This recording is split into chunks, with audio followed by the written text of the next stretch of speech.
Hello, I'm Chris Kilby, a pastor in a pergola, and here is today's bite-sized Bible from 1 Timothy chapter 1, verse 18.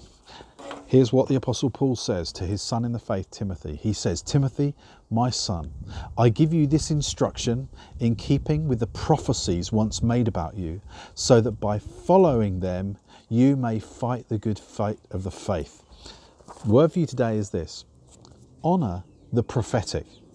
You know, Paul says that by honouring the prophetic, Timothy will be best able to fight the fight that is in front of him.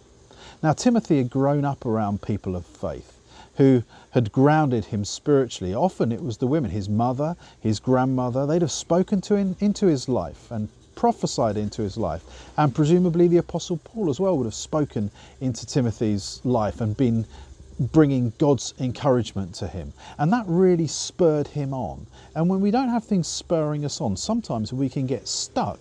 And my question to you today is this: do you feel a bit spiritually stuck? You know, I have sometimes. And I want to give you 5 pointers to get unstuck through honouring the prophetic. Firstly, pray.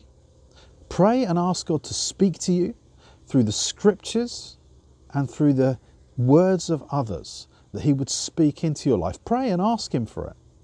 Secondly, write down things. Write down what he reveals to you in the Bible. Make a note of what others say or pray over you. Make a note of the stirrings that you feel in your own heart, but write them down. That's how you honour it. Thirdly, when you've written it down, meditate on it, ruminate on it, chew it over, think about it, weigh it up with other scriptures, chat to people about it, and allow it to grow. Fourthly, develop a plan.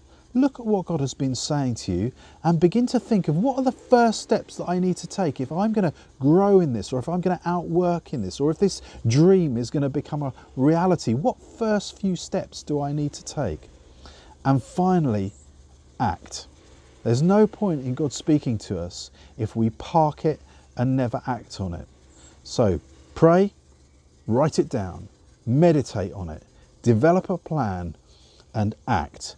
You know, it was God's spoken word that brought the earth into being. And he is a God who is still speaking. He is a God who continually speaks out his will. And he's still speaking to us today. So are you ready to hear, write down, make a plan and act? I want you to go for it. Honour the prophetic. That's today's bite-sized Bible. I'm Chris Kilby, a pastor in a pergola, and I look forward to seeing you next time.